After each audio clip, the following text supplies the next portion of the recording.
Peace. Brought to you by Iron Phenomenal Unlimited. This is the Speak Your Mind podcast, hosted by the Queen, Shanice Gatewood Ali, and the God, I Be. Speak Your Mind, an open line podcast, delves into the week's current events, trending topics, and the social issues that affect Black people in America.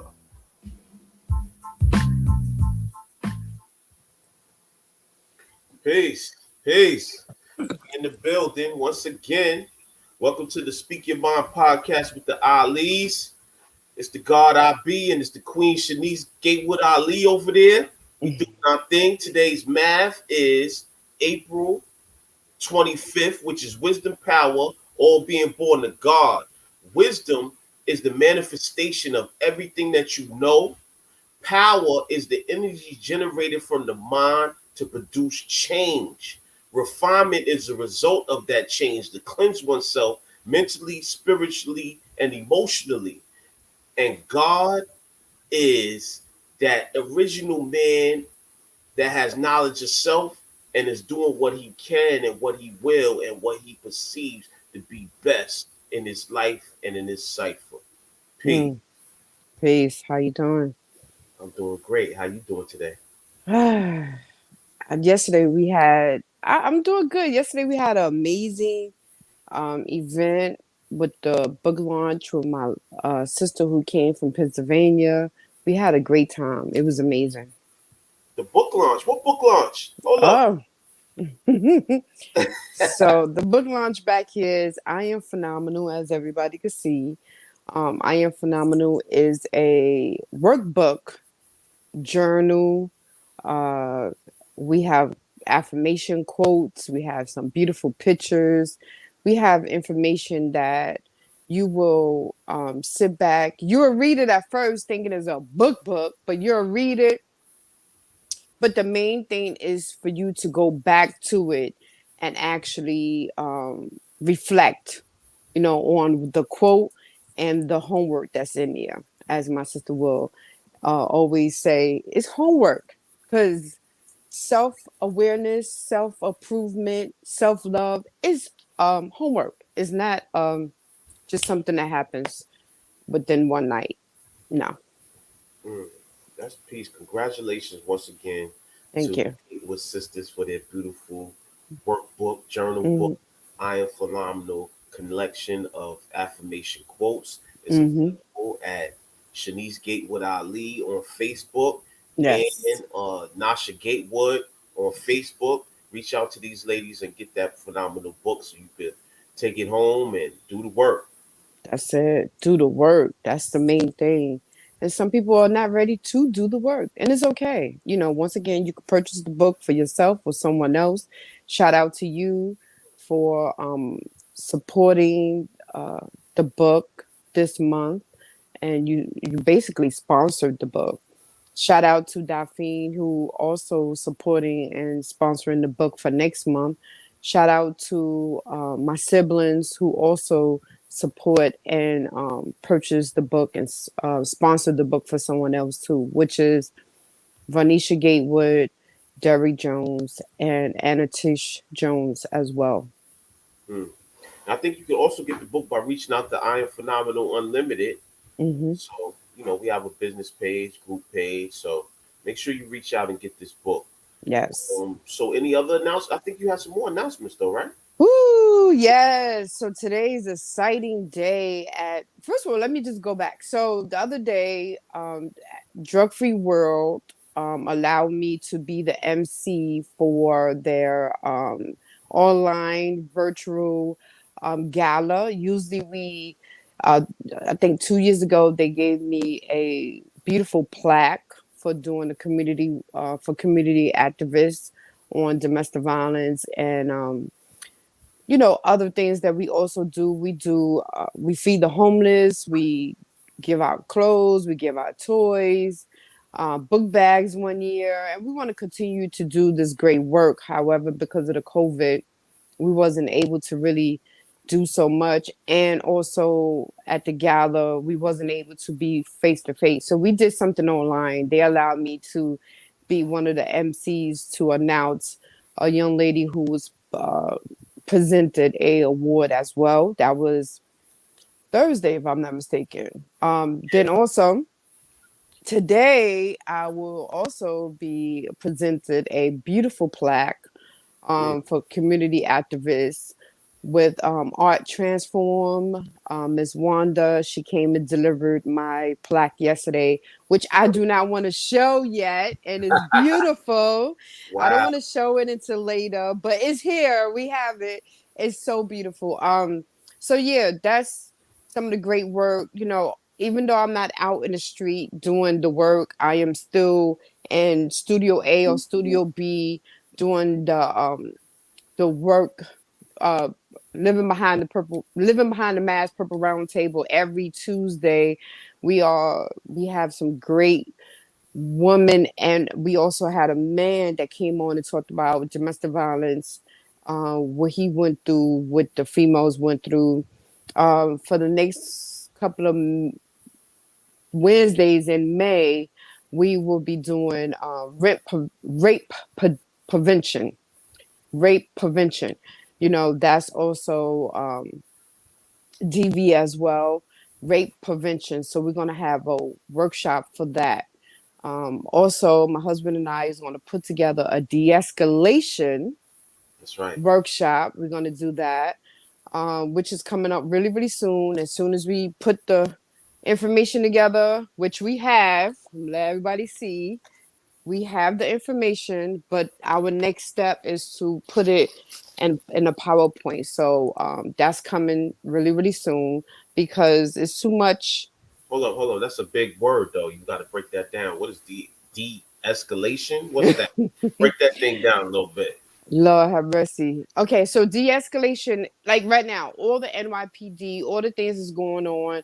Instead of them just bringing the solution, bringing the problem down, or help bring the problem down, or help resolve the issue before it gets to killing. De-escalation is bringing something down, find another method of solving the issue, Mm, right? And I guess we know they get this training. We do know that. Let's because at the end of the day, we have seen time and time again on different videos of other race of people, they de-escalate by talking down to talking down the problem. mm. So we just saw a Not talking video. down like yo, you a stupid mother. No, Not no, that no. talking down. Talking down as in, for example, we seen a video of a Caucasian guy had a knife, and the officer's like, "Hey, put the knife down. Hey, we want to help you. You know, like that, talking it down. Okay. Okay, So like versus mediating. right mediating the problem, Okay. or the person, not talking down as in verbally talking down or degrading someone. No, we're not talking about that. Okay. So, and one of the questions in the book is, can is it really possible to de-escalate anywhere, anyone, anytime? And the answer is yes. Mm, So, you know, at the end of the day, it can be done, but it's not happening. And who can we de-escalate? We could de-escalate a bullying situation. Okay.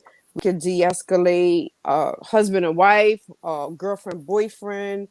Um, it's so many different ways to de-escalate the type of relationships. I'm trying to get to a page because we're going to put this together and actually teach this into wherever schools, wherever they might need us to help them de-escalate. So you could do bullying, you could do crime, you could do suicide. You know, when somebody is having suicide thoughts, you de-escalate them, right? You help them realize that you have more to life than just killing yourself. So that's a form of de-escalating as well. So we're gonna put that together for sure. right. That's coming. That's coming soon. Really, really soon.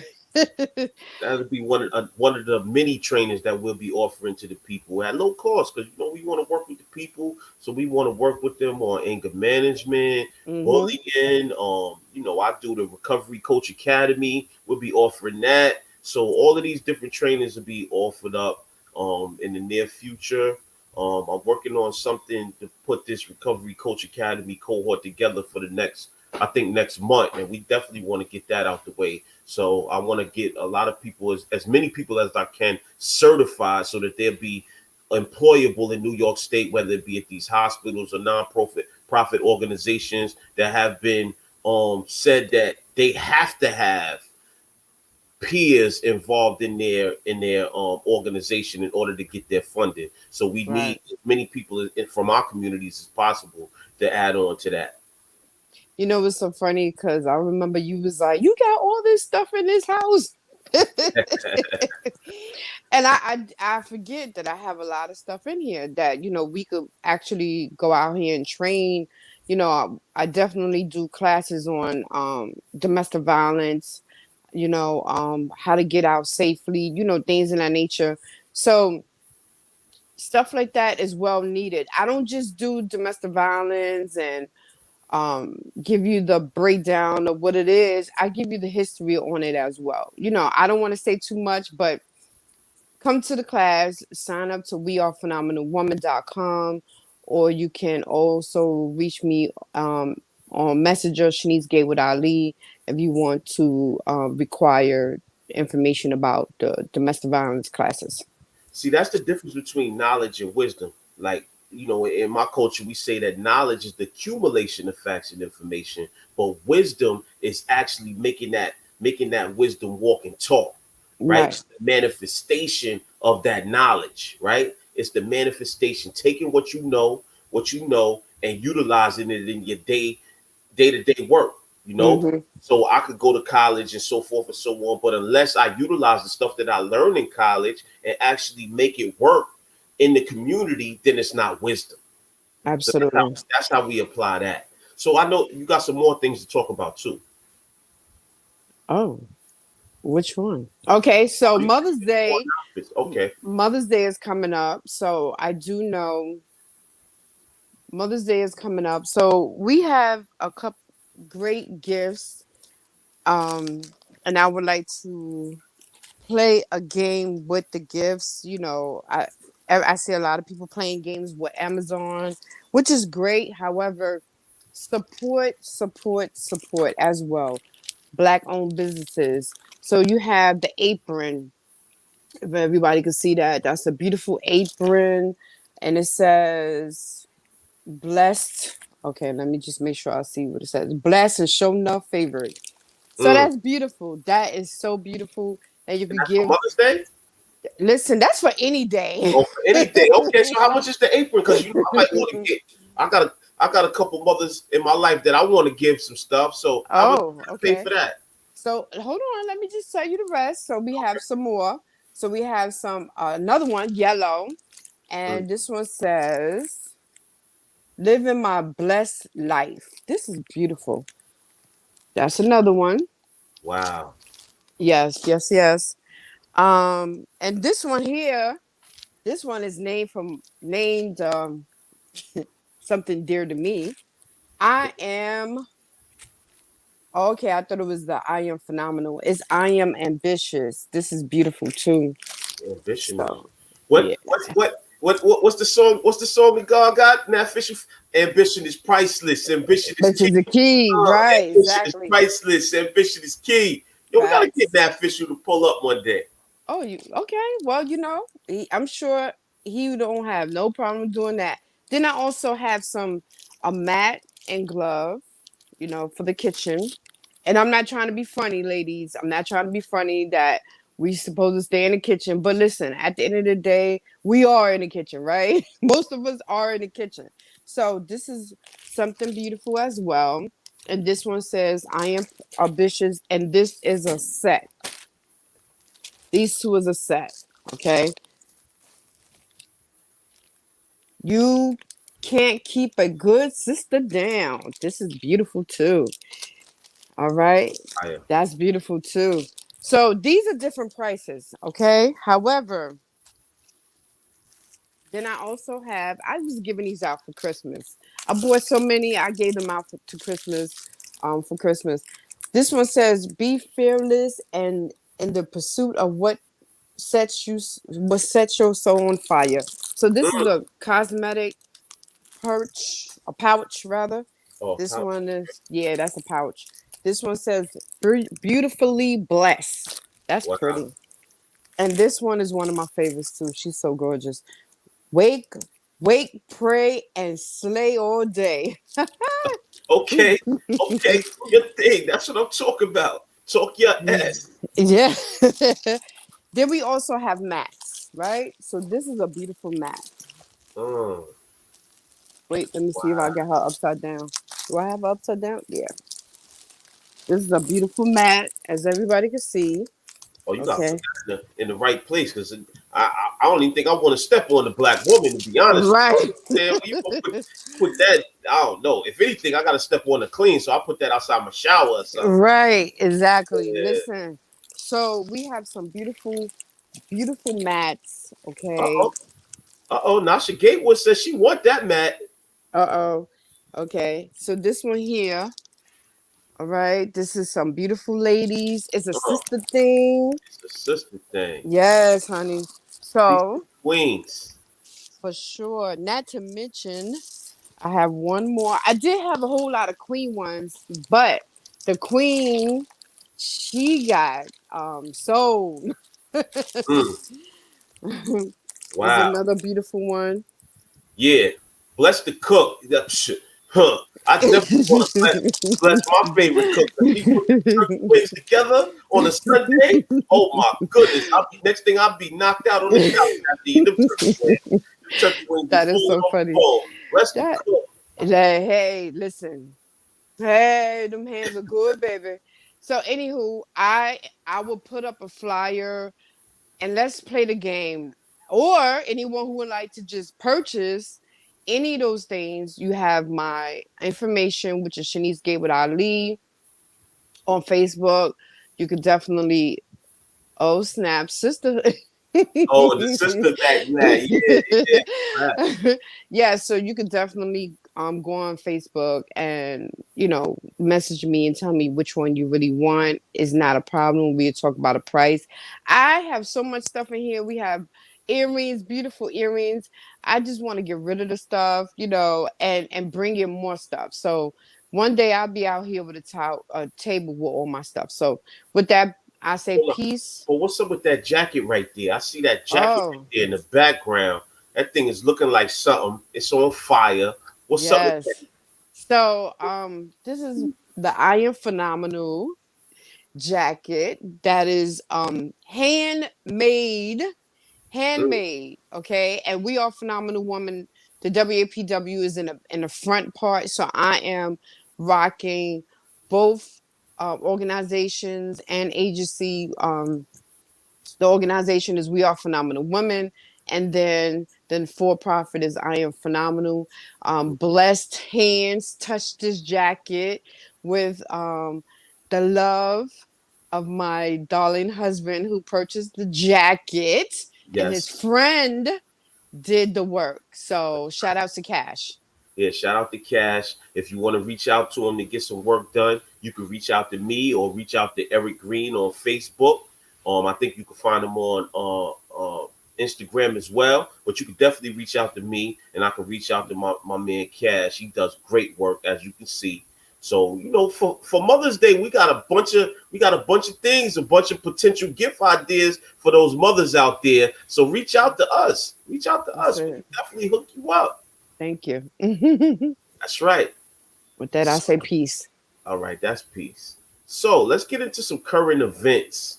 We got some current events that we want to talk about today. Um, Oh, oh yeah, go ahead. I'm so sorry. I'm so sorry.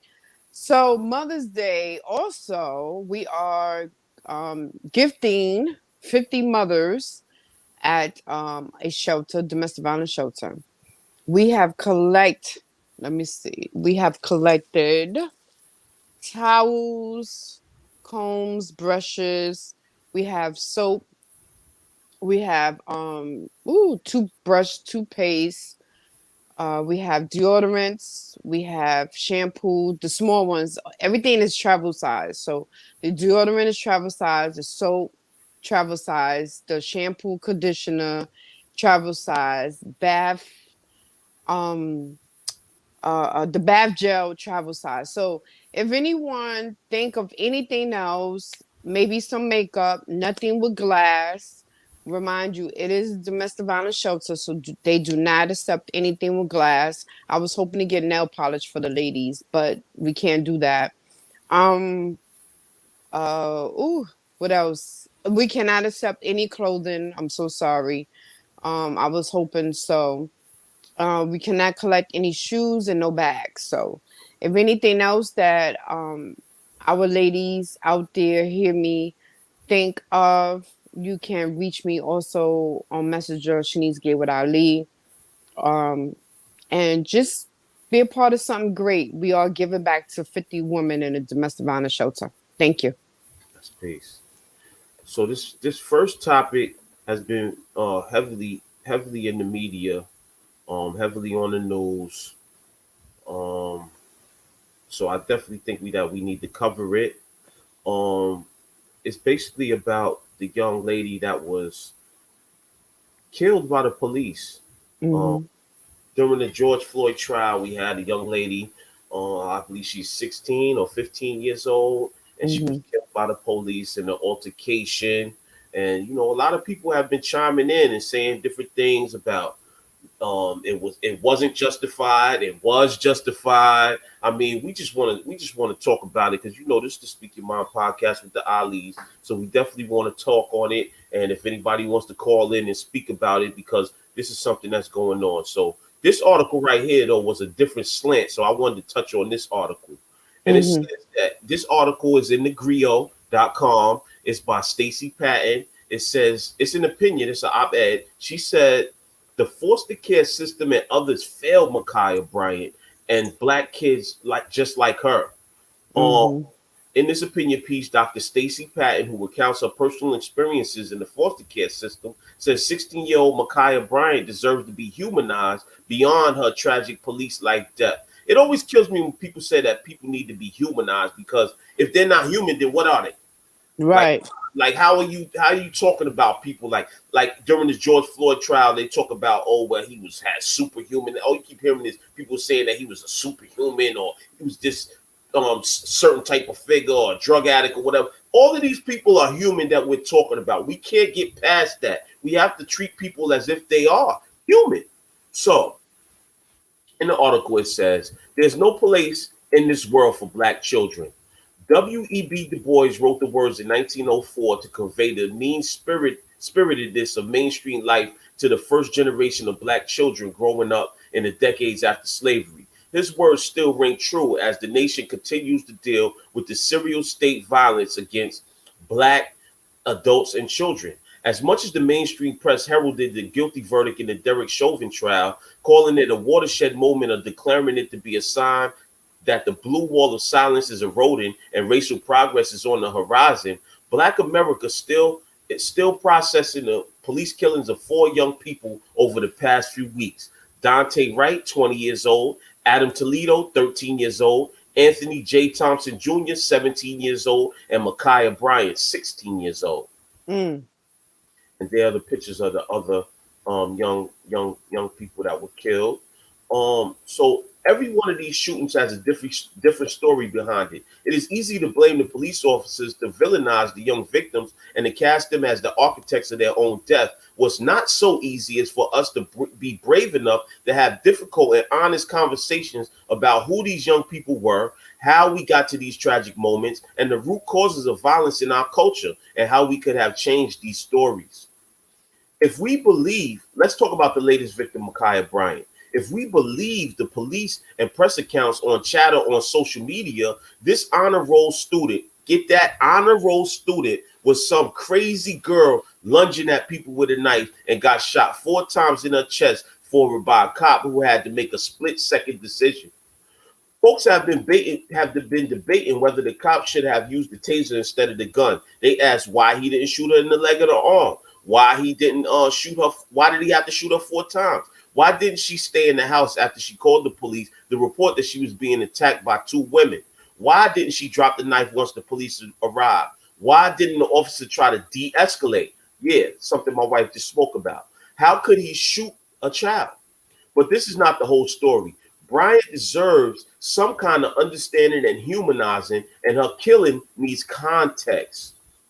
Mikaya Bryant's aunt and mother gave tearful interviews where they expressed their love for her. But we still don't have a concrete details that provide a full picture of the chain of events that led up to her death. We mostly have a lot of conjecture. We do know that she was in foster care, but we don't know why. And there are allegations that Bryant's foster mom called 2 women to come to her home to beat her up. Now, these are allegations. What Mm-hmm. kind of dysfunction was happening? Mm-hmm. What kind of dysfunction was happening in that foster care home that turned to a street fight that turned into Bryant being shot by the police? Why was this child defending herself against grown women? Why aren't we analyzing why this teenager had to make a split-second decision to save her own life only to have it taken away?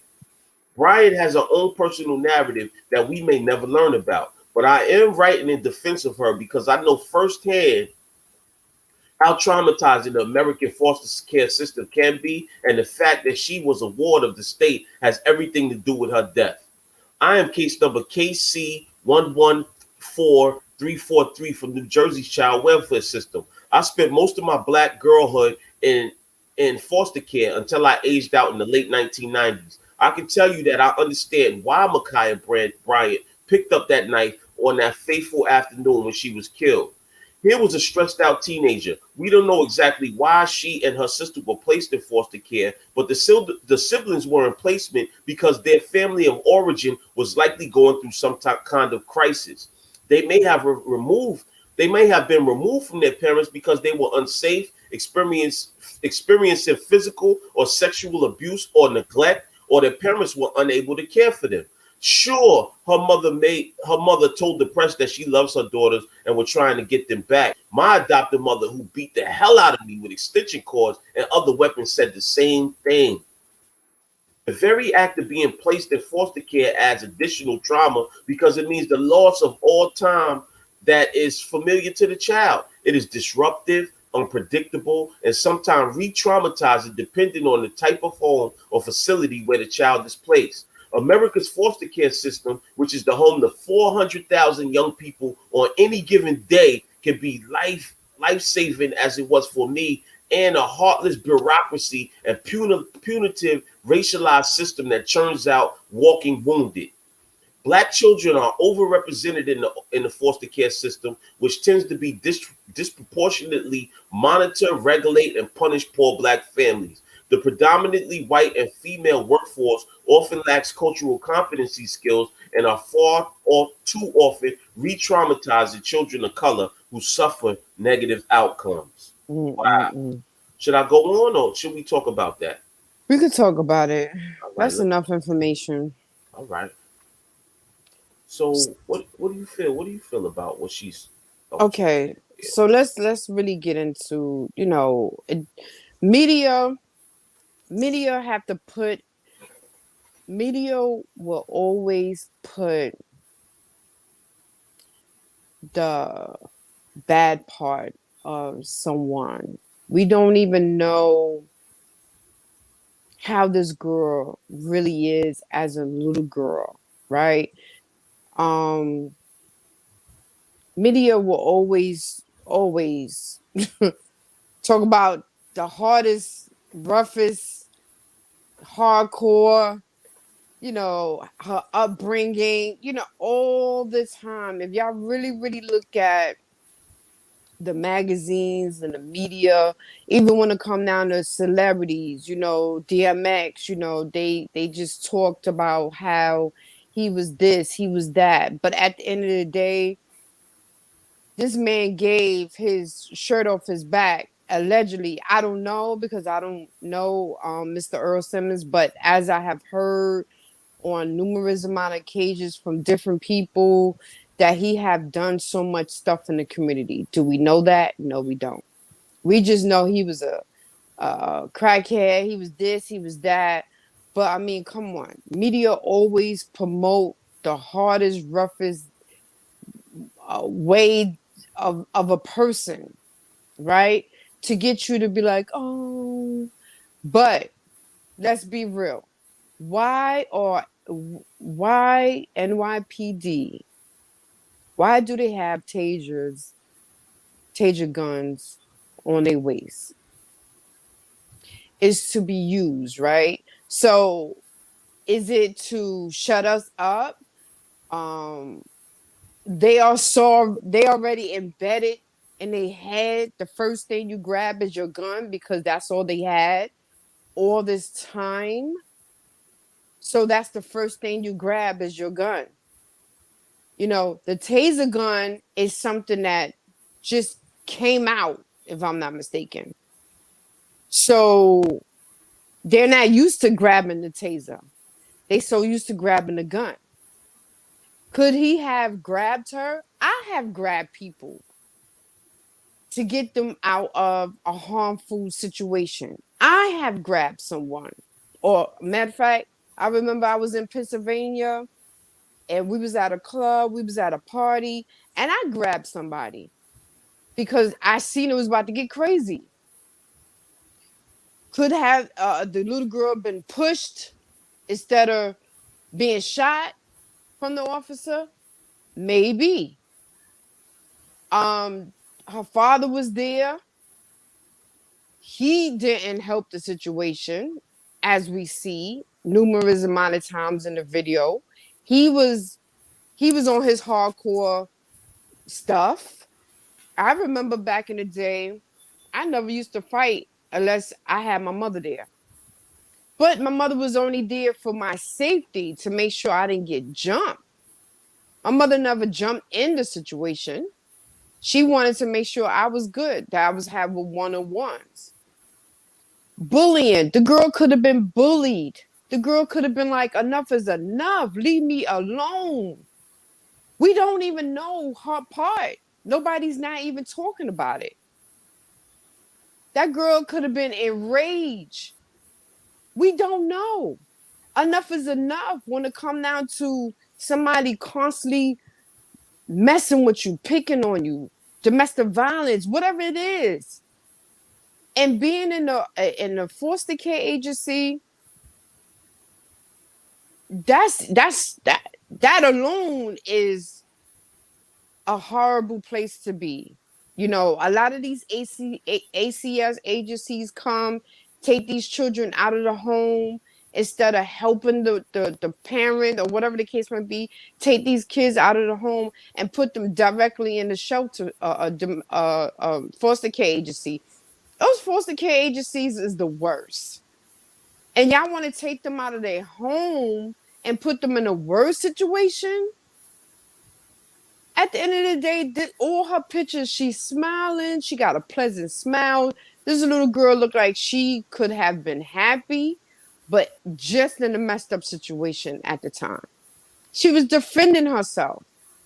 Her father could have grabbed her up. They just allowed this girl to go buck wild, and now she's not even here no more. What would you have done as a father?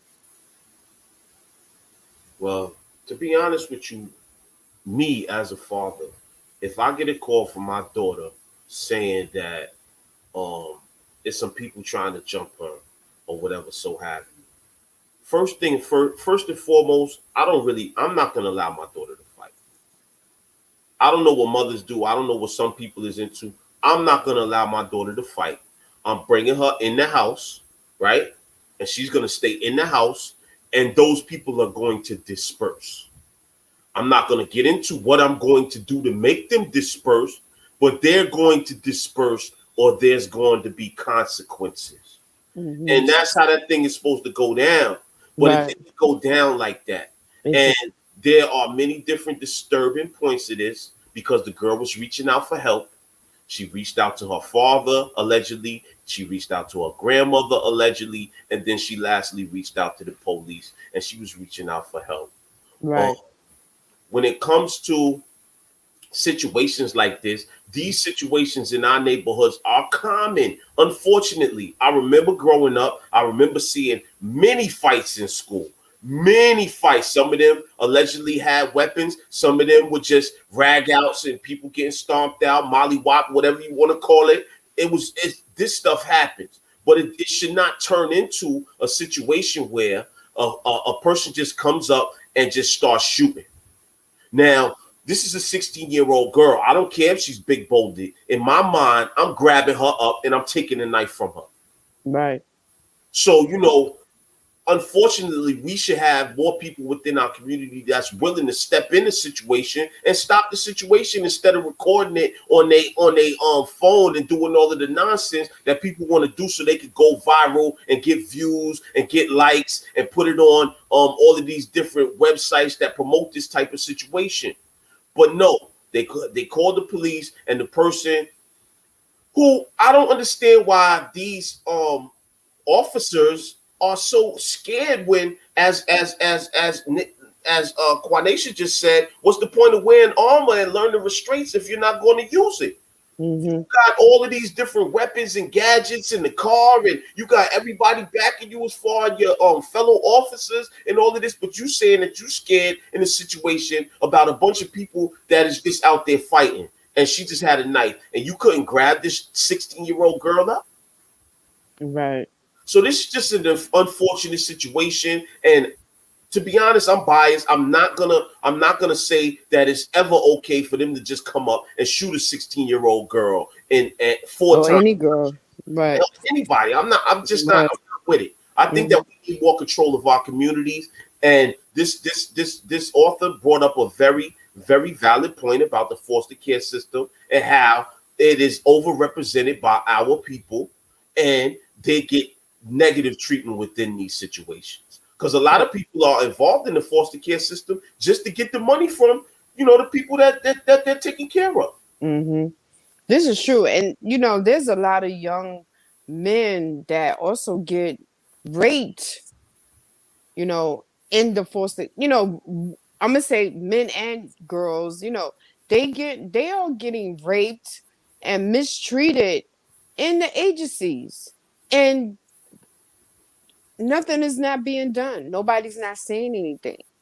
I've been on a couple of Zooms where the young man spoke about him being molested from the guy who was in the household.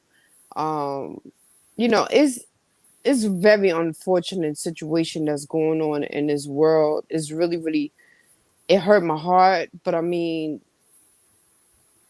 we need more people speaking about it. We need more people doing more about it. And I appreciate the young lady that's coming out in the paper. And also, I want to give my condolences. The Alis would like to give their condolences to this family who lost this beautiful young lady due to gun violence. Well, police brutality, rather. Brutality. Right. Okay, so this next article is something that was recently passed, a new bill over the last week. We wanted to touch on it. I was trying to share from one site, but I couldn't get it, so I'm trying to share from this site, hopefully. Okay, y'all can see that? Yes. Okay. So this says anti-Asian hate crime bill passes Senate 94-1, with only one Republican senator, Josh Hawley, voting against it. Right. So this is by Omar Sadiq and Charles Davis. This is in Yahoo News. So the points are only one senator, Josh Hawley, voted against a bill addressing the spike in anti-Asian hate crimes. The bill will improve public reporting of anti-Asian hate crimes during the pandemic. The bill garnered bipartisan support, and passed 94-1 on Thursday. The Senate on Thursday passed a bill addressing the rise in violence and discrimination against anti-Asian and Pacific Islander communities during the coronavirus pandemic. In a remarkable show of bipartisanship, the upper chamber approved the legislation 94 to 1. Hmm. Only one member, Republican Senator Josh Hawley of Missouri, opposed the bill. The bill, called the COVID-19 Hate Crimes Act and led by Democratic Senator Mazie Hirono of Hawaii, would direct the Department of Justice to expedite the review of coronavirus-related hate crimes and improve public reporting of hate crimes. Hmm. Democrats were initially concerned Republicans would attempt to delay or block the bill through filibuster. Republicans last week expressed a willingness to work across the aisle when the Senate voted 92 to 6 to advance the bill. Senators reached bipartisan compromises before the final vote. Hirono worked with GOP Senator Susan Collins of Maine to strengthen the bill's language, and the GOP-backed measure that would provide funding to help Mm. improve the hate crimes reporting was added to the bill. I thank Senator Hirono for her leadership on this amendment, Collins said on the Senate floor ahead of the vote. I enjoy working with her to strengthen and improve the bill. Congress faced pressure to address the spike in anti-Asian hate over the pandemic. The nonprofit group Stop AAPI Hate, Asian American and Pacific Islander Hate, reported nearly 3,800 incidents of physical assault, shunning, verbal and online harassment, and civil rights violations against AAPI communities in the U.S. from March 2020 to this February. The issue gained momentum and sparked national outrage in March following shootings at three massage businesses in Atlanta that killed 8 people, including 6 women of Asian descent. Senate Majority Leader Chuck Schumer said Thursday that the bill told Asian American communities that their government is paying attention to them and has heard their concerns and will respond to protect them. Mm. Wow. So, um, Mm. I really am a little bit confused. Hmm. And I'll tell you why I'm just a little bit confused, right? I understand and I completely empathize with the Asian community. I agree they should not be discriminated against in any form.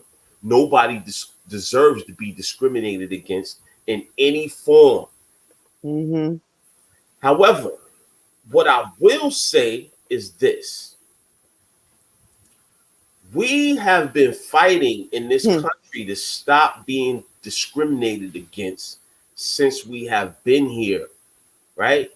And we currently have the George Floyd bill, which, mind you, has Hmm. been also trying to be enacted since the coronavirus pandemic, right? And it has passed in the House of Representatives and stalled in the Senate with no Republican support.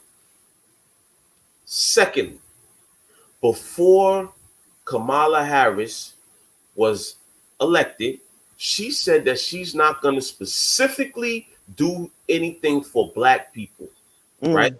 Which is similar to something that Barack Obama said, basically saying that they are the president or vice president of all people and that they're not going to do anything specific for one group over another. Mm. Mm. We have seen Hmm. during this pandemic that our Jewish brothers and sisters, Mm-hmm. they had some things that happened to them where they were being discriminated against and attacked. And immediately following the incident, there was funding put in place to stop the Jewish discrimination.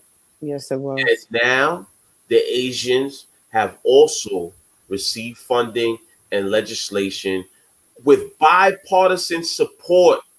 94 to 1. One lone senator said no to this bill. Why can't we get the same treatment? So, for one, I would love for you to bring up or get the, if we have it, I'm sure you two probably have it, that statement that the VP mentioned, because we don't want no one to say we said that. It's actually something that she said. So if you could bring that up and let everybody hear that, that would be great.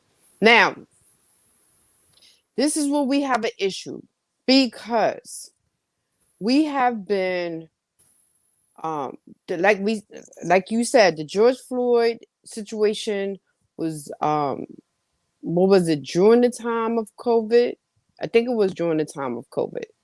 And this um law have not been passed all the way through just of yet. All these other laws have been passed right after. Like you said, in Brooklyn, the Jewish committee, they had an issue. They hurry up and pass that. They got the funding for that right away. We have seen it right away. And here we go. A new class of people having issues with um people hate crime. They got that passed right away. What what is what is going on? What is going on? So listen, in the month of June, I will be for the month of June, I will be putting together a march. And if anyone would like to be a part of that, please also go on We Are Phenomenal Woman and let me know that you would love to be a part of that march. wearephenomenalwoman.com. Go to the 3 lines on the side and click it and say where it says contact us. Make sure you put in the subject you want to be a part of the march in June. We have to get some things done for us. Why is it that everybody else could get things done quicker, faster, but when it comes down to us, we are the drug addicts, we are the abused child, we are living in this type of harmful environment, as the media will promote. We're the worst of the worst, and what, we deserve to die? What are they saying? What are they saying? We don't deserve to be here. First of all, we didn't even ask to be here. So now y'all want to take us out at any means necessary. Nah, that's not right. That's not right. That's not right. So let me play this video real quick. So The elected Attorney General of California. She put over 1,500 people in jail for marijuana violations and then laughed about it when she was asked if she ever smoked marijuana. And I am proud of that work. She kept people in prison beyond their sentences to use them as cheap labor for the state of California. And I am proud of that work. Innocent people, you actually blocked evidence from being revealed that would have freed them. And I am proud of that work. And the people who suffered under your reign as prosecutor, you owe them an apology. Do something that's only going to benefit Black people? No. I support the United States' commitment to provide Israel with $38 billion in military assistance over the next decade. So I'm not going to sit here and say I'm going to do something that's only going to benefit Black people.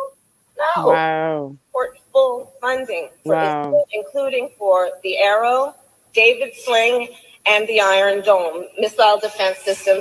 So I'm not going to sit here and say I'm going to do something that's only going to benefit Black people. No. Wow. Y'all heard it first. To From maintain her mouth to our ears. qualitative military edge. So I'm not going to sit here and say I'm going to do something that's only going to benefit Black people.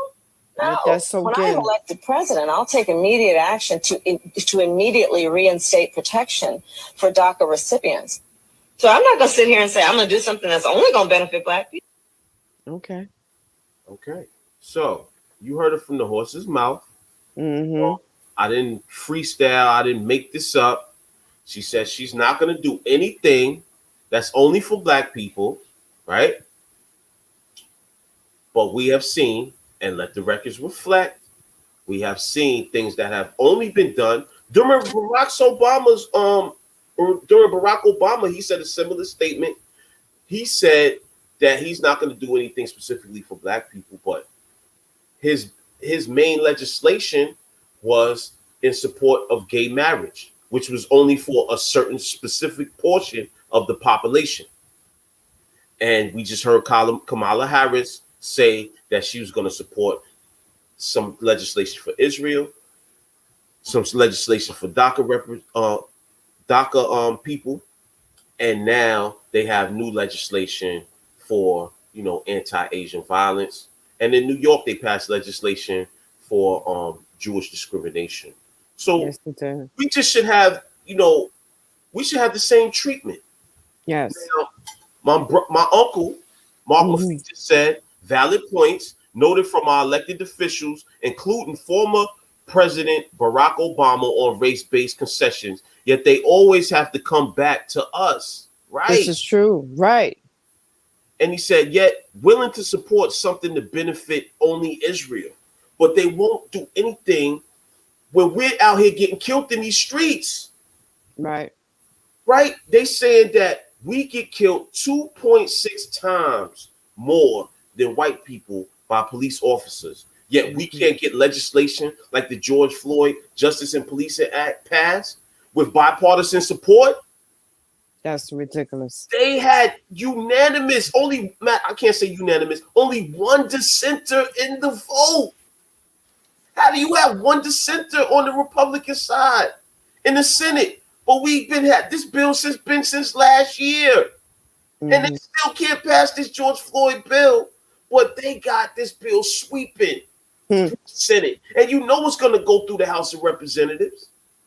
They're going to pass it. But we can't get the same love. Right. I want to say, let's go back. So all our great leaders, right? All our great leaders that we constantly speak about. As soon as they talk about doing something for the Black community, hey, Nat Fisher, please, we got to get you on. We would love to get you on. As soon as our great leaders say anything or do anything for the Black community, even the Black Spades, anything that any group or leaders do for the Black community is always a bad turnout. That is an issue. Anytime when anybody do anything specifically for the Black community, is always a bad turnout. Something is wrong. Once again, I want to say that we're not saying that Asians shouldn't be protected. We're not saying that Israel shouldn't be protected. We're not even saying anything about gay marriage. No. Y'all get whatever y'all supposed to fight. I mean, whatever y'all supposed to get because y'all fought for it. But and y'all human too. That's right. We humans too. Why can't we get the same protections? Why can't we get the same protections in this country for our youth, our families, our mothers, our fathers, and so forth and so on? Why is it such a non-support by the far right and the right side of the aisle, and just in general when it comes to a bill being passed for Black Americans that have human rights and dignity? This is ridiculous. And might I say to you that the civil rights, the fight for civil rights and human rights in America, which we was out there getting dogs sicked on us, hoses, all of these different things, right?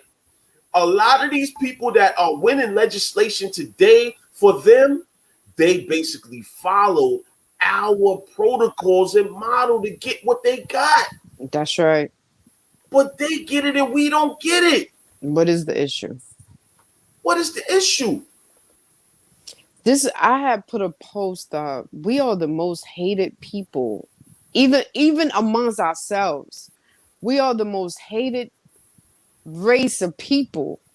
I remember I was sitting somewhere. I was with one of my best homeboys. He's like a big brother of mine, and we will get together. We walk. We sat at this shop where he knows one of the guys. He was an African guy, and the African guy told us before he came to this country, it was told to him not to trust Black Americans. Not to trust Black Americans. So if they're already pumping that in an African person's mind, not to trust the Black Americans, then what is something is not right. Like my husband and I, and we spoke about this last week. We went to an event, and it was NYPD there. It was some scholars there, the ones who's going to be upcoming NYPD, and there was a pastor. Then it was a guy. We talked about this last week. It was a guy who was shot by a friend. But the pastor was promoting how his friend shot him, and like making it sink in the kid's head that his own friend can't be trusted. His own friend shot him. He kept wanting the brother to go back to the conversation. Now, remind you, we talking the event was on something else, but the guy who was in the front of the room in the wheelchair spoke about how he got shot by a friend, The, right? the event was for Dante Wright being shot by the police. Oh, okay. And they switched the whole thing around and wanted that information to sink in the kid's mind. For what? For them to hear it and hear it from the pastor saying you cannot trust your own friend. You cannot even listen. We got so disturbed because it's two different arguments right now. Two different arguments. The argument and the event was talking about NYPD shooting someone. Then they flipped it to this guy who got shot by his friend, and they kept putting it in the brain of the kids. So they promoting hate. They promoting don't trust. They promoting the Willie Lynch. If you get the book, I swear I can't find my book.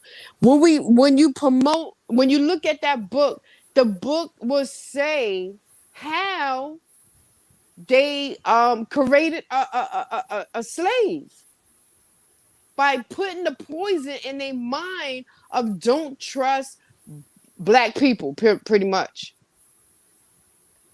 Get the book. It's a very small book. It's a very small book, and you will read that, and that will open up your mind, honey. That thing opened up my mind. Then I stood up and I went off. I didn't even know what I wanted to talk about was one thing, and then all of a sudden it just took me to another place. Yeah, Uncle Mark is 100% right. They was blaming the victim.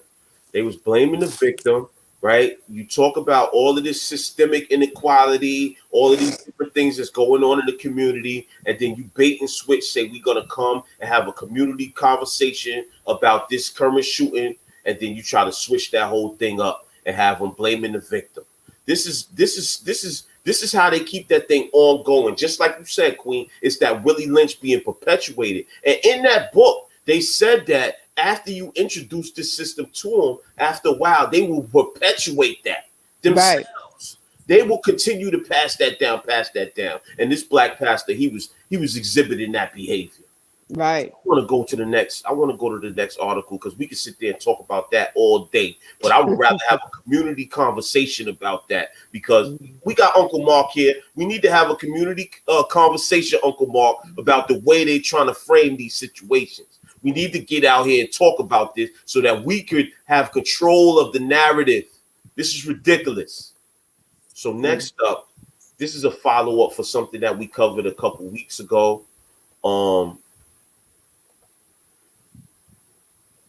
you see it? Yes. Okay, so it says big tech bankrolls, and this is from a site that I really don't support, but they're following this story, so we want to speak about it. And it says that big tech bankrolls BLM co-founders PAC, charities in exchange for support. It's by Isabel Vincent. So it says big tech has showered Black Lives Matter co-founder Patrice Khan Colors PAC and charities with PAC is a political action committee for those who don't know, and charities with millions in donations, and censors her online critics as she backs their battle to control the internet. Philanthropists linked to Facebook, Twitter, and Netflix has donated more than $7.5 million to a host of nonprofits controlled by Khan Colors, who has helped them lobby against net neutrality. The issue of net neutrality is about who controls the internet. Proponents include human rights groups want a free flow of views and information. They fear content can be controlled by phone and cable companies, the internet service providers, and how they set fees and speeds for content producers and users. Big tech firms, many of which already engage in censoring content they don't agree with, don't want ISPs to control the internet and their profits. Khan Colors 37 began lobbying for net neutrality in 2014, a year after she co-founded Black Lives Matter movement with the hashtag Black Lives Matter. The continued growth of this movement and its capacity to respond nimbly and effectively to the brutal and biased policing of Black communities depends in part on access to non-discriminatory internet, she wrote in an opinion piece for The Hill in December 2014. Days later, activist groups, including BLM, traveled to Capitol Hill to lobby members of the Federal Communications Commission and Congress on the issue. Colors has given speeches espousing net neutrality and denouncing ISPs. Telecommunications companies are very clear that discrimination is a lucrative business, she wrote in her op-ed. That's why they've lined up seemingly strange bedfellows to oppose an open and free internet. Jesse Jackson, the National Urban League, Comcast, Verizon, AT&T, Donald Trump, and Senator Ted Cruz have teamed up to change the internet to an unequal one in which Black voices may have to pay more to be heard. In 2017, the FCC voted to reverse an Obama-era law that protected net neutrality. That change allowed ISPs to slow down or speed up access to the internet and charge customers based on their data usage. The change resulted in a myriad of lawsuits against big tech. Executives continue to lobby for legislation to protect net neutrality. Dustin Moskovitz, a billionaire co-founder of Facebook, and his wife, Kari Tuna, are among the biggest donors to groups controlled by Khan Colors. Through their open philanthropy and good ventures nonprofits, they contribute more than $5.5 million between 2017 and 2020, according to public records. The cash went to Dignity and Power Now, a nonprofit started by Khan Colors, and Reform LA Jails, a California state political action committee she co-founded to lobby for civilian oversight of the LA Sheriff's Department. And there's more, but I'm not going to read anymore because I want to get your take on this.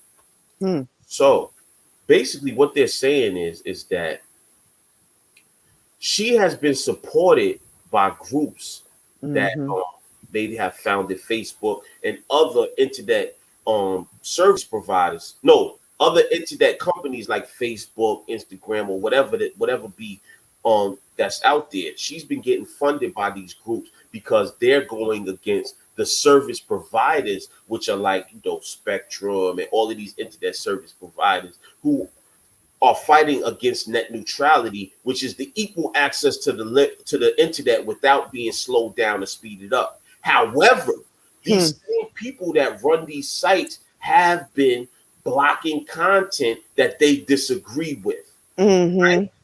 So it's like a kind of,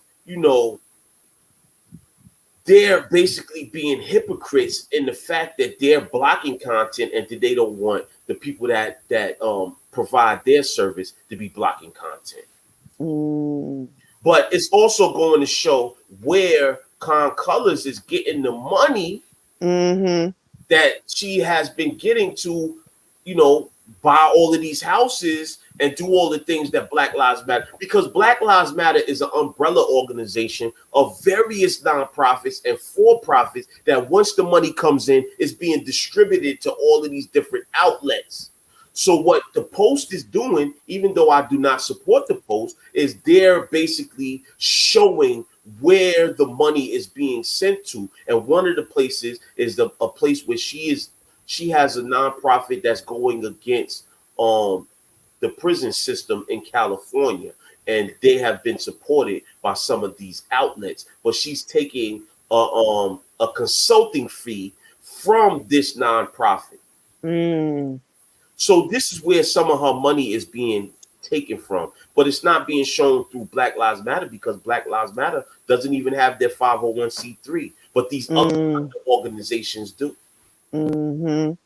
Speaking of 501c3, I just want to put this knowledge out there into the world as well. Anyone who is church based, they're not supposed to have a 501c3.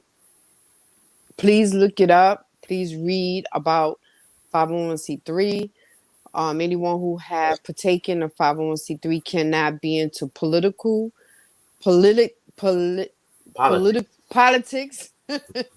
politics, nor they're not supposed to be into the religious base as well. So please read what is 501c3, what they give you funding for. Churches do not supposed to have a 501c3 if you think about it. Back in the day, ancestors had churches or went to churches, and if you did not want a certain class of people to come in, that's your church. You didn't have to. But with the 501c3, is now open to whomever, right? 501c3 is sticky. People got to pay attention. People got to read before they get themselves mixed up with a 501c3. Not all money is good money because at the end of the day, they are controlling what you do and how you go by doing it.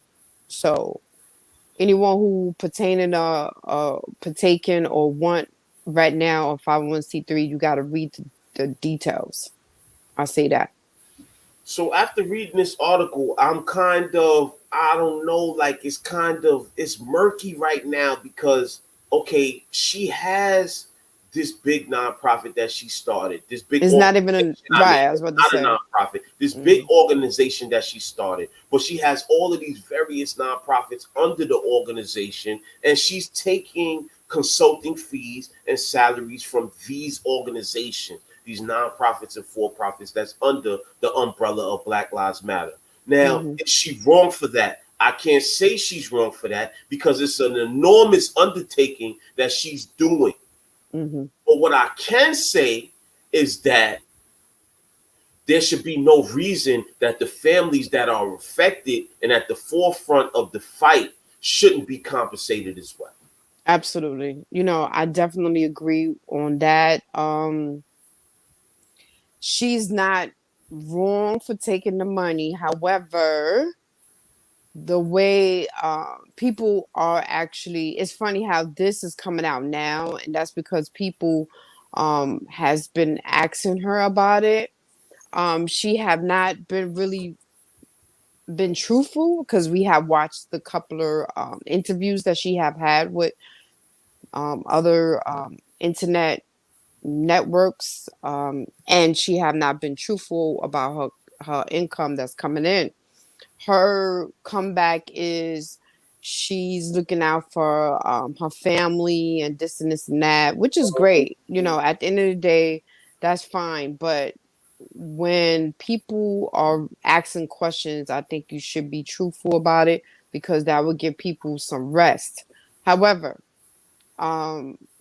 those families that lost their children and you out here promoting that you here for that, I believe she should definitely give them something for it. Don't use my child's name to gain your wealth. Let's say that. Right. I agree with that wholeheartedly. And we all out here trying to make organizations that can serve the community and feed our families as well. But we can't slight the people that is involved in the cause defeat ourselves. That's where Right. certain people go wrong when they do the things that they're doing. Absolutely. So I want to go on to the next article. This right here is something that people overlook. Uh, People overlook this when they talk about gun violence. And I don't think that it's fair because they talk about what's going on in impoverished communities where people are scratching and surviving. You heard Good Times, all the stuff they was talking about. Um, we live in the community and we see the stuff. People is fighting for nickels and pennies, man. So of course there's gonna be violence. But this right here, there's no reason. There's no reason to understand. There's no way we can understand this violence. Right. So Can I speak on something on the Asian law that just been passed? I just want to speak on that really briefly. I just want people in the community to see that this is to a setup.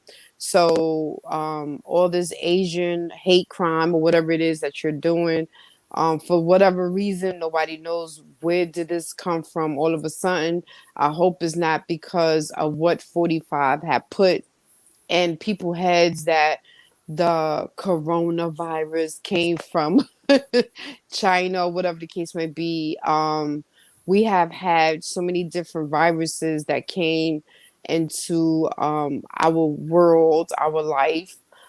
So just don't get yourself caught up because now that they have a bill and you are allegedly beating up the Asian community, the Asian population, you will go to jail for that. So I just wanted to put that out there. Please believe nothing that they're doing um, is no agenda behind it. right.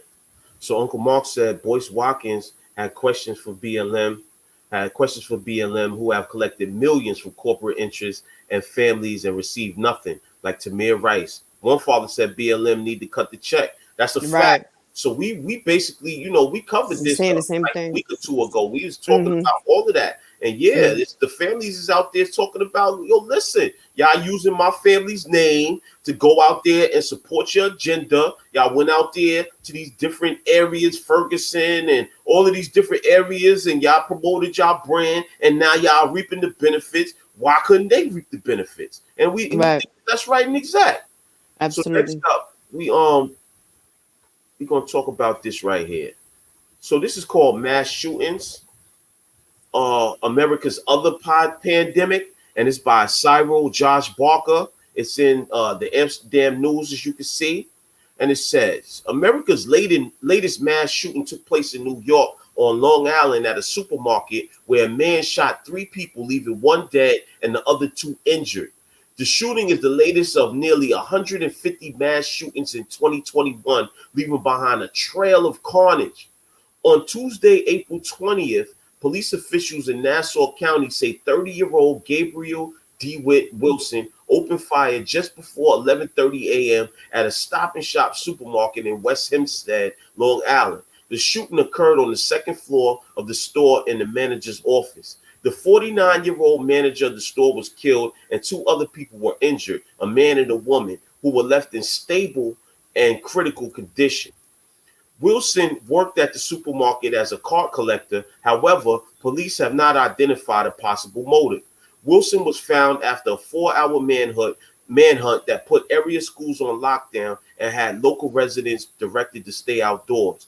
Records indicate he was apprehended by police at an apartment building in Hempstead.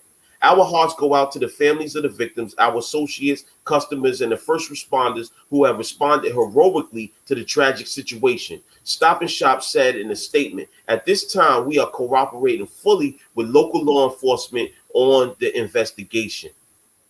Tuesday's shooting in Long Island is part of a disturbing trend sweeping the nation of mass shootings. According to the nonprofit research group Gun Violence Archive, as of Tuesday, the U.S. has witnessed 156 mass shootings in 34 states and the District of Columbia in the first 110 days of 2021.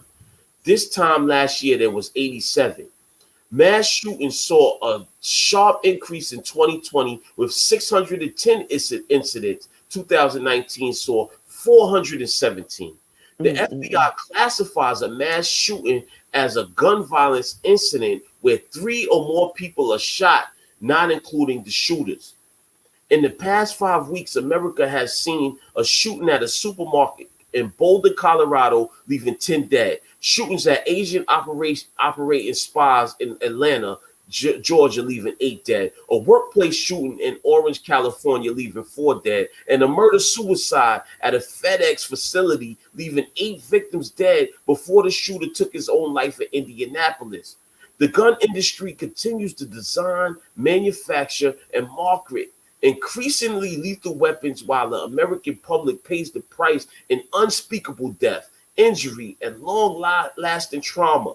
Our nation is being held hostage by the gun industry, said Violence Policy Center Executive Director Josh Sugarman. Until gun manufacturers are held fully accountable for the direct role they play in these massacres, communities across the nation will continue to live in fear of the next horrendous attack. Wow. Wow. So the reason why I brought this up is because we rarely hear about people speaking to the fact that these mass shootings are going on continually. Mm-hmm. But anytime something happens in the Black community, oh, I was scared that this person, this thug, this criminal, this drug addict, this whatever was going to do something to me. But nobody's scared of these people running in these damn supermarkets and in these churches and in these Stop and Shops and in these malls and various places, just running in there and just shooting people. You're not scared of these people? Right. And these people have guns, and most of the people that's getting killed out here are victims that that's not even armed. Right. Majority. You had that kid, the young kid who went to the Black Lives Matter protest, and they said he shot like 6 people. He was able to go past the police with his gun. With his hands up. With his hands up. And they didn't even arrest him. They didn't even think to stop. Why do you have your hands up with the gun? He didn't just have a gun. He had a rifle. Yeah, he had a rifle. But you walking down the street. Just the other day, they said that a kid or a young man was in 42nd Street. He had a gun sticking out of his bag, and he was charging his phone. And the police seen him with the gun, and they ran down on him immediately. So how do you see a person with their hands in the air coming from, I know you're getting reports that there has been shooting, coming from an incident, and you don't arrest him? So I'm just saying, this is just a disparity in the way that they view different things in this country when it comes to these shootings. Because as the Queen recently just said, we went to that event and they was talking about how 2 kids was playing with a gun and one shot the other one, and he was pumping into these young explorers' heads that, you know, that this was just crazy that this kid did this. But you're not talking about mass shootings in the same way. Right. That's an issue. That's a super issue. Salute to Nat Fisher Fellowman. He said, "Don't show king and queen. Thank you for enlightening the community." That's right. Not all money is good money, but having integrity is all day, every day. Salute to you, and we salute your podcast as well. Yeah, we want you to invite us to your podcast as well. We'll pull up. You know, we talk about the things that we do in the community. You know, it's each one teach one, man. So we always ready to add on with any and everybody. And we're not in any type of competition with anybody. We want to work with everybody. And there's enough out here for everybody. Abundance is major. Absolutely.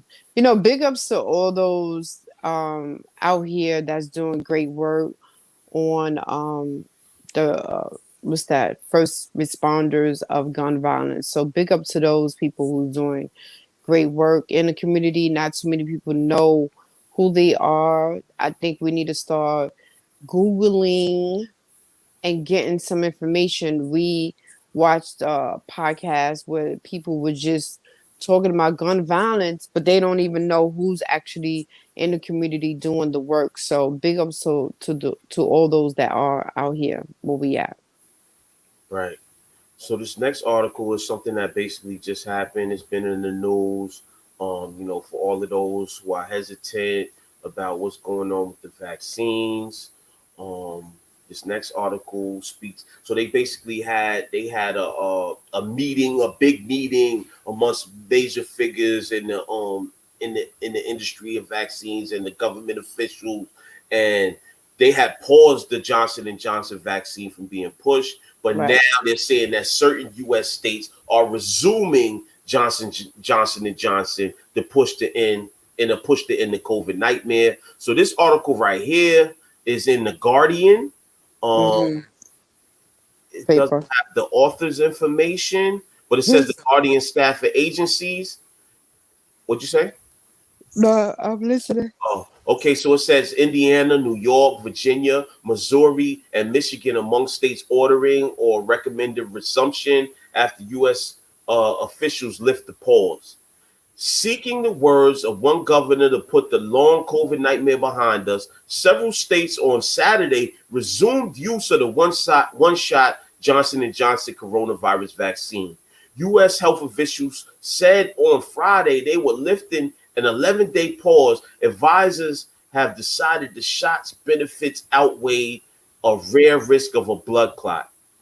Mm. Indiana, New York, Virginia, Missouri, and Michigan were among states to move first. The state of New York will resume administration of this vaccine at all our state-run sites effective immediately, Andrew Cuomo, the governor, said on Saturday. The vaccine is the weapon that will win the war against COVID and allow everyone to resume normalcy. And we have 3 proven vaccines at our disposal. The sooner we all get vaccinated, the sooner we can put the long COVID nightmare behind us at once and for all. The federal government uncovered 15 cases of highly unusual blood clot out of nearly 8 million people given the J&J shot. All were women, most under 50. 3 died and 7 remain hospitalized. Ultimately, federal officials decided J&J's vaccine was critical to fight the pandemic and that the small blood clot risk would be handled with warnings to help younger women decide if they should seek an alternative. Indiana announced on Saturday the resumption of the mass clinic at the Indianapolis Motor Speedway, offering the J&J vaccine to anyone 18 or older. The clinic will operate at least through the 30th of April, where there will be a family day at which 16 and 17-year-olds also can be vaccinated. I can't think of a better way to welcome the month of May in Indiana than getting your vaccine this week at the Yard of Bricks. Virginia officials told providers to immediately resume use of the J&J vaccine.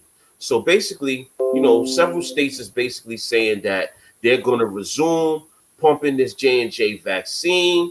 It's the single shot dose vaccine. They've had various complications where people have been having a rare condition of blood clots, and some people have died according to these to the reaction to this rare condition. But what I want to say is, as a public health professional, is that this Johnson & Johnson vaccine is a viral vector vaccine, and it is similar to the AstraZeneca vaccine that was pushed out in Britain.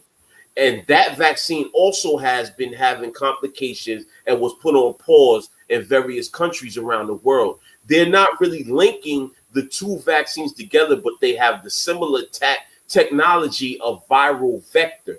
What a viral vector is when they take this virus called the adenovirus, right? The adenovirus is a common cold virus. There are various common cold viruses like the rhinovirus, the coronavirus, and the adenovirus. But this adenovirus, what they did was they took the virus and they took out all of the content, which is basically the DNA of the virus from within side of the virus, and they put inside of the virus the spike protein of the coronavirus. Now, I know I said a lot, but what I'm saying to you is this, that the coronavirus has a spike on the outside of the virus that helps it to attach to your cell so that it can put the viral information within your cell.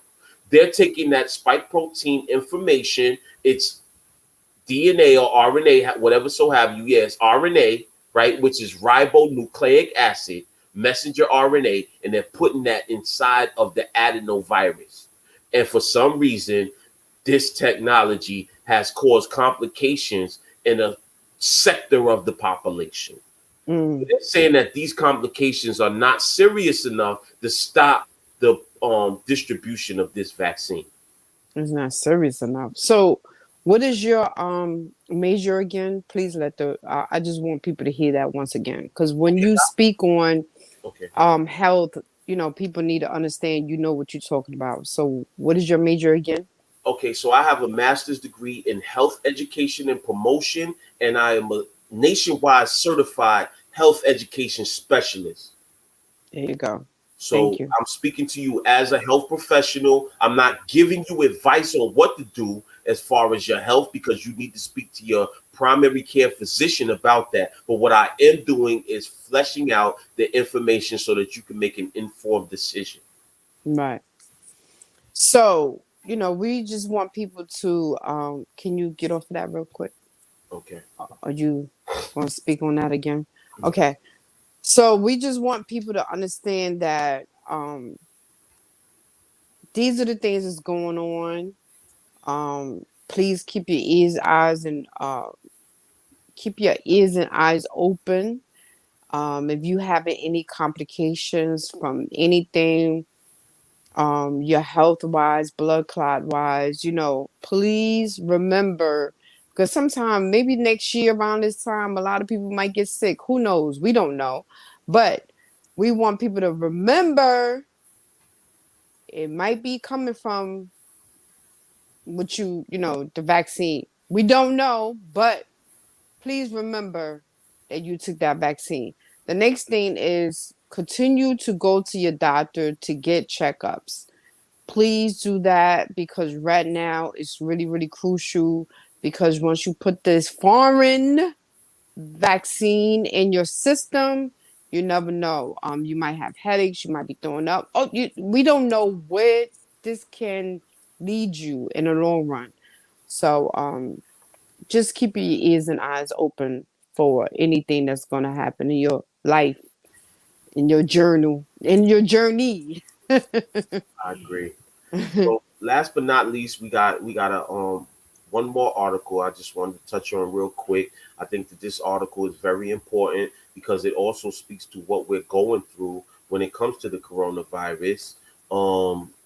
This is one of the conditions that makes you more susceptible to an adverse condition from the corona. Basically, what I'm saying is that this condition, if you have this condition, you will probably go to the hospital if you catch the coronavirus, just to put it in layman's terms. But anyway, this article is also in the Amsterdam News. It's called Taking a Beating from Diabetes, and it's from Dr. Gerald Dees, right? So this is a good article. He says, when I was a kid going to public school, it was inevitable that the toughest hypomaniac in the class always wanted to pick someone up to beat them up at 3 o'clock. Well, one day I was named the victim of that threat, and to say the least, I could not concentrate on my schoolwork the whole day. For one thing, I didn't know what I had done to get on the beat up list, and secondly, I was going to school out of my hood. I was going to a school out of my hood. In those days, to get to school, I had to walk approximately 12 city blocks, and I had to go through areas where gangs ruled. Each had a name that caused fear to run up and down the spine, such as the Knits, the Bishops, the Jolly Stompers, Green Avenue Stompers, etc. The boys that I hung out with did not belong to a gang, but we always defended one another. To continue the conflict that I was faced with that day, I was forced to make a decision that was plain and simple. I was either going to meet him straight up and have it out, or leave early and get back to my hood as fast as my skinny legs would carry me. Mm-hmm. Because I was a small stature, which you would never think looking at me today, I decided to steal out of school early and run. Of course, by running and not sticking up to the punk, you would be called a punk the next day. Hey, like I said, sticks and stones may break your bones, but the names will never hurt you. Anyhow, the next day the bully had forgotten that I was the one on the list, and I also followed my father's advice. A good run is better than a bad stand. This is still my philosophy today. I am basically not a fighter of human beings. In fact, I love them. However, I sure would like to kick the sugar out of diabetes, which is really a bad boy. The tyrant beats up on millions of our folks early, causing them to go blind, experience kidney failure, lose their legs and feet, and suffer heart disease and often stroke out. Diabetes is a disease that is usually silent but may present with recognizable symptoms such as excess thirst, frequent urination, weight loss, and tingling in the hands and feet. These are actually late symptoms of diabetes. To properly diagnose this condition in its early stages, a blood test can be obtained measuring the fasting glucose, which should be less than 110 mgs over DL, or a hemoglobin A1C no greater than 6. I am so glad that as a fighter of this disease, I'm in a position to let you know how you can beat up on this bad boy and not have to lay a hand on him. But you still may have to run. Running and walking can really help to beat up on diabetes. The other exercises you do, the more sugar you burn up in your muscles. It has been suggested that walking 45 minutes 3 or 4 times weekly can help defeat diabetes. Cutting down on simple sugars such as glucose and fructose, which make up the main ingredients in tasty beverages, and adding more complex carbohydrates and grains can give diabetes a licking. Reducing saturated fats found in red meats and dairy products will allow insulin to work more efficiently. Exercise and reduction of calories is a punch right to the gut of that bad boy diabetes. Remember the ditty that I wrote.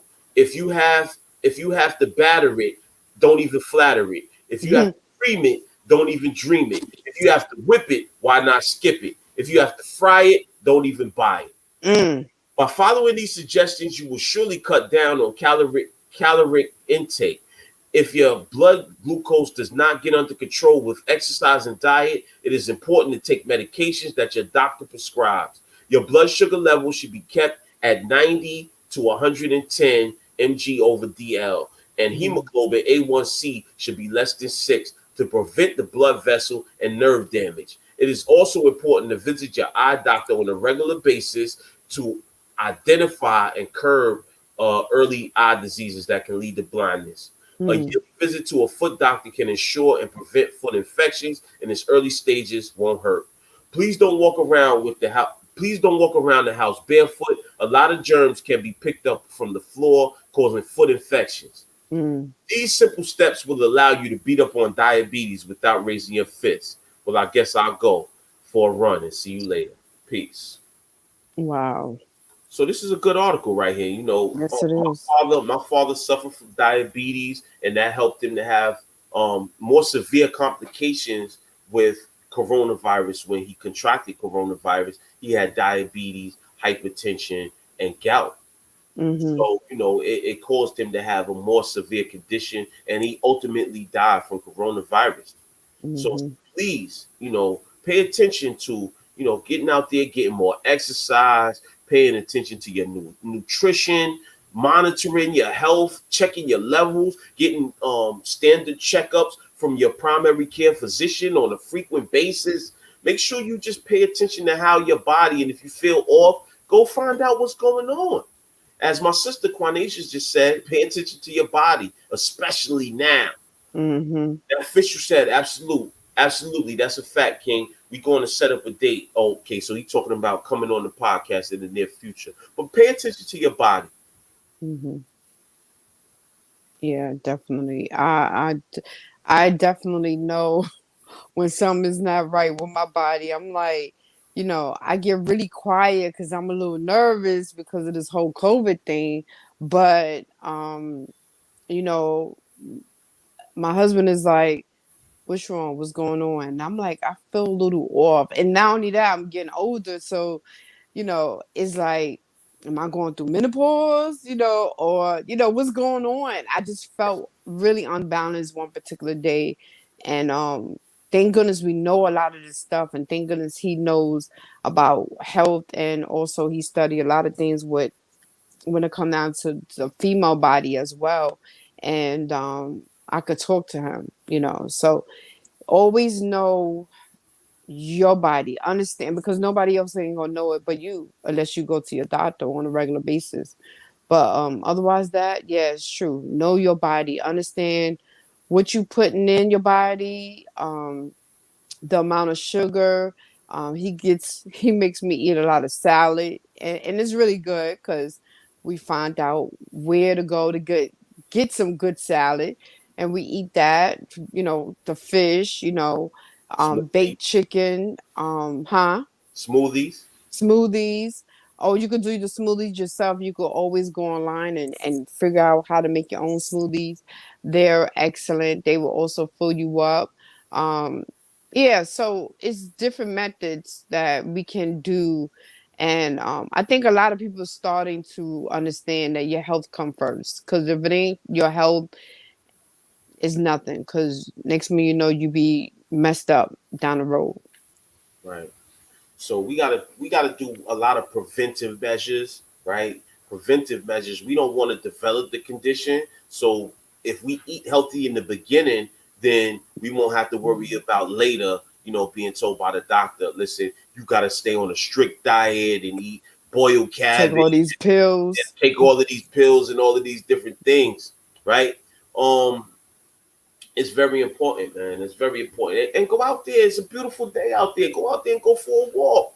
Take a walk Absolutely. for 10 blocks or 12 blocks or something and come back. Circle Take your back vitamins. around, man. Make sure you take your vitamins. We definitely take a lot of vitamins. My wife, she gets on me all the time. Have you taken your vitamins today? Because I do not like taking pills, but we got the gummies. And Yes. gummies is all right. So it's like, eating some gummy bears or, some gummy worms, and we just eat the gummies up. So we got the vitamin C, we got the multivitamin, we got the men's vitamin, and we got the elderberry. We got a whole bunch of vitamins, and we The take our elderberry liquid is really good.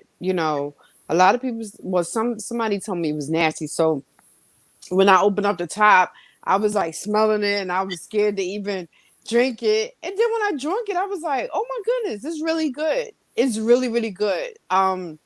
I want to say go to your holistic, you know, um stores and find out some information, drink your teas.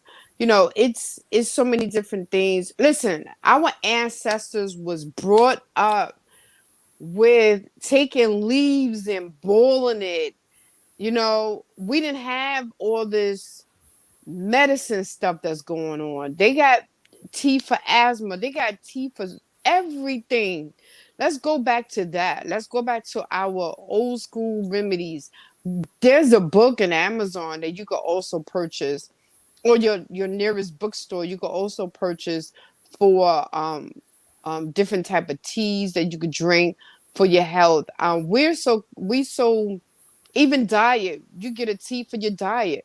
We're so quick now with fast um, resorts. Sometimes we have to take our time because when you go to the fast resort, sometimes that doesn't work. And then you find yourself jacked up with something else. So just take your time and figure out what is good for you with your help from your doctors as well. So I just want people to know and understand. Like I hear a lot of people say that we don't hear enough about boosting the immune system and eating healthy and so forth and so on. And everybody's promoting the medical route and taking these medications and vaccinations and so forth and so on. But what I will say is this, right? These natural home remedies do not prevent you from getting a virus, Right. right? So, no matter what you do, no matter how many home remedies, you can still contract HIV. You can still contract the measles. You can still contract coronavirus. You can still contract all of these things. But But what building these home remedies do is boost your immune system, which is made up of white blood cells. And when you have a boosted immune system, you have a more robust, meaning more powerful defense if you do contract the virus, right? Right. What does that mean? That means when the virus enters your body, the body can build up defenses against that virus and fight it off before you're taken to the hospital because you had an adverse event. Right. Right. So make sure that you're constantly boosting your immune system by engaging in Exercising. exercise, getting the proper rest, drinking water, reducing the amount of stress, taking your vitamins, eating the right foods. All of these Greens. will boost your immune system. But when it comes to the medical side, then that's where you have to make an informed decision about whether you want to, take whatever you want to take or do whatever you want to do. But these Right. things can mitigate those things. So, Absolutely. the phone lines are open if anybody want to call in to talk to us before we close out. We've been on here for an hour and 45 minutes. We don't want to bore everybody. This is the Speak Your Mind podcast with the Ali. So please call in if you want to speak to us. If not, we're going to close out for the day. It looks like a beautiful day. We got some house cleaning to do. And I think I want to go out and get some coffee, go to the grocery store, go do a couple things. So I might want to take my beautiful queen out and get some food. Aw. She doesn't have to cook. And her sister's down here. Beautiful Queen Quanasia Gatewood's down here. So we might want to take her to get some Jamaican food. I know she was talking about that. Right. Let's go get out and get some air after we do some cleaning. Okay. So call in 347-450-6397. Speak Your Mind podcast. Just shout us out.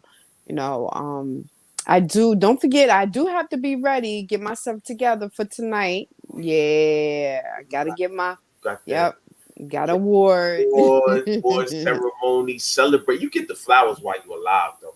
I'm getting flowers, but you get a lot of flowers in the community too. Yeah, I appreciate it. I feel like I'm not doing enough. Sometimes that's the way I feel because hearing constantly that someone else, somebody's calling in.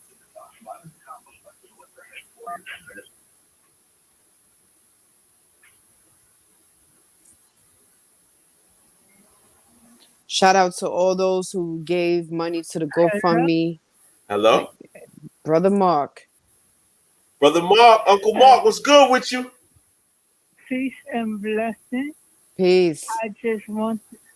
I want to say, glad you spoke about boosting your immune system.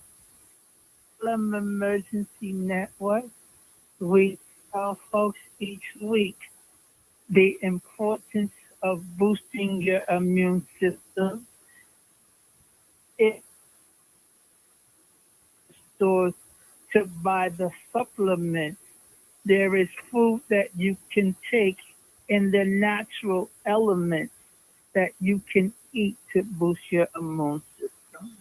Mm-hmm. I also want to go back and connect the dots. When you say that some of our Black elected officials are afraid to do anything on behalf of Black people. Just a friendly reminder that back in the late 70s, O.J. Simpson was asked to be spokesperson for the United Negro College Fund. And he responded as a Negro. He said, I will not align myself with any organization based on race. Years later, when he was in the fight of his life, intelligence of Johnny Cochran, who spoke to Black people on that jury, he said to them, keep your eyes on the prize. Why? Because the O.J. Simpson case wasn't just about O.J. Simpson. It was about every Black man in America. We have to remember at that particular point in time, we had Rodney King. We also had Snoop that was on trial for murder. And so because OJ had the resources to match the LA Police Department, it was the idea of Johnny Cochran to put together what was known as the Dream Team. Mm-hmm. So OJ basically had to go back to Black people, although he did not do this on his own. It was Johnny Cochran who appealed to Black people when he said, keep your eyes on the prize. Hmm. We also have to remember my father's friend and my friend, the late David Dinkins. His hands was tied and he did not want to appear to do anything on behalf of Black people up front because he was afraid of white backlash. And so Kamala Harris, we cannot forget her and Joe Biden, who supported the Clinton Personal Responsibility Act and the crime bill. This crime bill pointed out that Black men and Latino men as the boogeyman. It was a concession to the white conservative Republicans that fueled mass incarceration.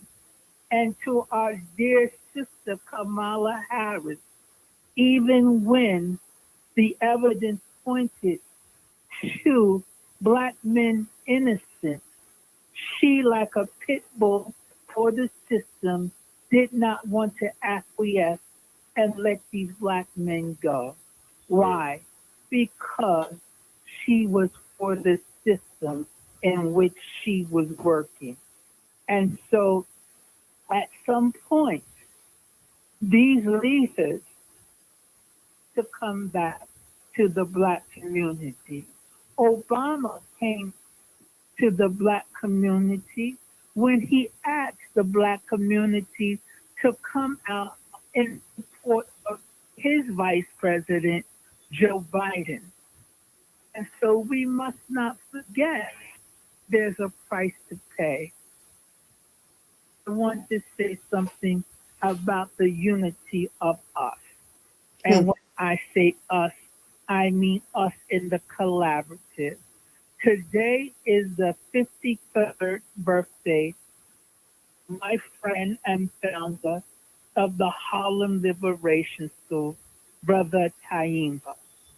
And as part of Harlem Liberation School, we created an alliance with the various organizations in the community, including the Circle of Brothers, including the Black Stage, including the Peacemakers, including We Are Phenomenal Women, and various other outfits. And so sometimes I get disappointed when I see a great forum such as Speak Your Mind podcast with the Ali. And I see that all of us are not supporting this forum as we should be. Brother Haja and I and Brother Akil had said many years ago, we must continue to support the efforts of one another. There was a time on our radio show, we had 2 hours, and then we was cut to 1 hour. And some of the people who we tried to support by bringing them to our radio show did not show up. And so we say that at one point, these forums that we have today, we may not have tomorrow. And with that, I say our CTB brother, Carl Tone Jones, will be at Families United for Solutions tomorrow at 7 p.m. And with that, I also say that our brother, Tiny, Marion Frampton, will be on the new Harlem Liberation School platform next week, Saturday at 12 p.m., talking about the significance of the Black spades back then and what they're doing today. And Awesome. so I say to the listening family out there that it's important that we support Speak Cast. You can't be on every week. Try to drop in when you can. It's we show up for one another, That's and right. not just when we are the keynote speaker. And Right. with that, I also say that it's important that we support Families United for Solutions, Mm-hmm. Harlem Emergency Network, and all of these alliances that the Circle of Brothers and we try to promote because we need one another. Mm-hmm. Have so many people that are doing great work, such as Mm-hmm. you and your queen. But sometimes we are so busy in working in our own silos that we miss the opportunity to support each other. I come on every week as I possibly can because you have great visitors on your show that we, the community, can learn from. Mm-hmm. Same thing with Families Unite for Solutions. I can make sure we have people on the platform that are doing, and as you would, to help the sisters for Mother's Day that's coming up and you go into those shelters. It's important we let the community know of your continued work to help those sisters. And I hope that people will come out and support the work that you are doing to help those mothers that are in those shelters and let them know that a rose is still a rose and Mm. that we love them and that we support them and we stand by them. And so to the Absolutely. king and queen of Harlem, you are coming on your second anniversary Oh, to my mind because I went it in was in the hospital. when I was getting ready to attend your wedding on that day. And I am so grateful for life that I am here and I still celebrate you as a power couple to be reckoned with. I, Oh, wow. I love. Thanks, Uncle Mark. We love you, Uncle Mark. We'll see you Word. soon. Thanks for the words. Woo. Thanks for the support. And thanks for always being that connector. Yeah. Thank you. About to make me cry. Oh man. Woo. All right. Peace, Unc. Definitely want to say thank you. He's about to make me cry. Like, Lord is So, yeah. he was in the hospital, and it was so crazy because as he come on our show or support us, support everybody in the community, I'm like, where's he at? Asking Brother Reggie what's going on with Brother Mark, why he wasn't at the wedding, and it was just a major concern. And then that's when we found out that he was in the hospital, and it shocked everybody. That's why when I have my events, believe it or not, and I hope you're still listening, when I have my events, I try to have some type of healthy food. So we have salad. I start bringing salad, right? Start doing some salads, some fruit salads, because a lot of times we go to these events and they have a whole bunch of greasy food and all this stuff. So I start implementing some salad in our events. So that's because of you, Brother Mark. we definitely got to look out for one another. And we, as my husband and I, we try to support as much as we can to all platforms, but we have been very, very busy trying to put grants in, paperwork. I will be starting my master's program coming up soon. So I won't be involved in so much, but I am trying to put We Are Phenomenal Woman in a good order. Um, so it's a lot of work when you're doing it pretty much by yourself. Thank you for always being on and speaking and calling in. Definitely shout out to you, and